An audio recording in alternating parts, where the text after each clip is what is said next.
Noah Bundy has escaped once again. One of the FBI's most wanted men. He was charming, good-looking, smart. You sure you have the right guy?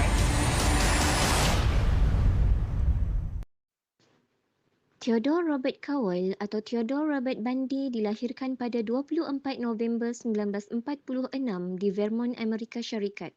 Dia adalah anak kepada Eleanor Louise Cowell. Sejak kecil, Ted dibesarkan oleh datuk dan neneknya sebagai anak mereka sendiri. Kerana itu, Ted tidak mengenali siapa ayahnya.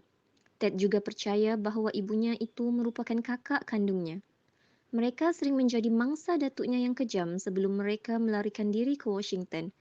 Ketika itu, Ted berusia 5 tahun dan ibunya berkahwin dengan seorang tukang masak di sebuah hospital yang bernama Johnny Bundy.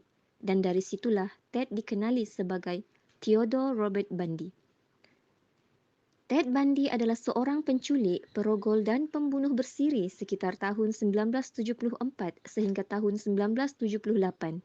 Saat dia berumur 3 tahun, Ted telah menunjukkan rasa minat yang mendalam terhadap pisau dan barangan tajam. Saat mulai memasuki sekolah, Ted dikenali sebagai murid yang bijak tetapi dia tidak pandai bergaul dengan rakan sekelasnya. Ted pernah mengahwini seorang ibu beranak dua yang bernama Carol Ann Boone pada Februari 1980 di Florida sebelum penangkapannya yang pertama. Pada tahun 1982, Carol melahirkan seorang bayi perempuan yang diberi nama Rose ketika Ted berada dalam tahanan. Carol mengaku bahawa Ted adalah ayah kepada Rose. Carol menceraikan Ted pada tahun 1986, 3 tahun sebelum pelaksanaan hukuman mati ke atas Ted Bundy. Menurut buku A Stranger Beside Me yang ditulis oleh Anne Roll, Carol mula berhenti mengunjungi Ted sejak 2 tahun terakhir masa penahanannya. Ted Bundy mengaku telah membunuh seramai 36 orang wanita. Namun, pembunuhan yang dilakukan Ted mungkin mendekati 100 atau mungkin lebih dari itu. Sehingga kini, tidak ada yang tahu berapakah jumlah sebenar mangsanya. Sebahagian sumber mengatakan Ted memulai aksinya pada tahun 1974. Pada tahun itu telah banyak laporan kehilangan wanita di sekitar daerah Seattle dan Oregon. Menurut cerita yang beredar, Ted dikenal sebagai pria berpenampilan rapi dan berperwatakan menarik. Ted memperdaya mangsanya untuk membantunya masuk ke dalam kereta dengan cara berpura-pura cedera atau kesakitan. Pada musim lurus 1974, Ted Bundy telah berpindah ke Utah, Amerika.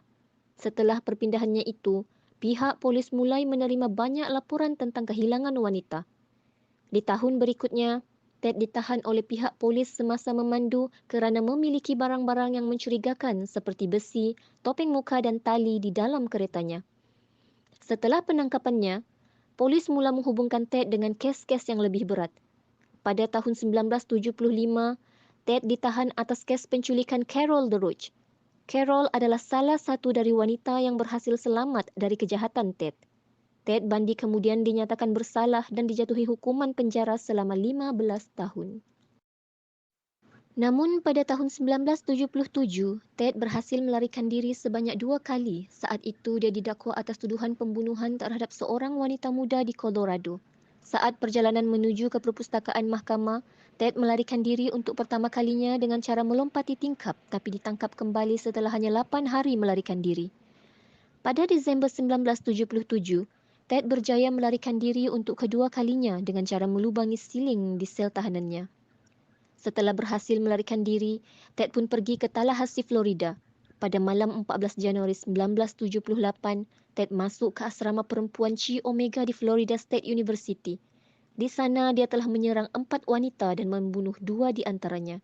Pada 9 Februari, Ted kembali beraksi dengan menculik seorang gadis kecil berumur 12 tahun bernama Kimberly Leach lalu membunuhnya. Dan itu adalah mangsanya yang terakhir.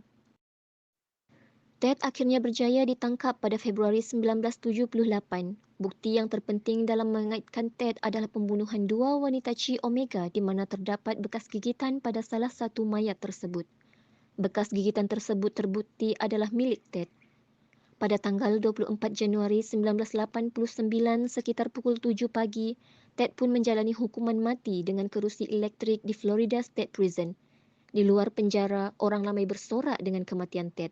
Sebelum meninggal, Ted meminta agar abu mayatnya ditebar di pergunungan Cascade di Washington, di mana di sana Ted telah melakukan beberapa pembunuhan di tempat tersebut.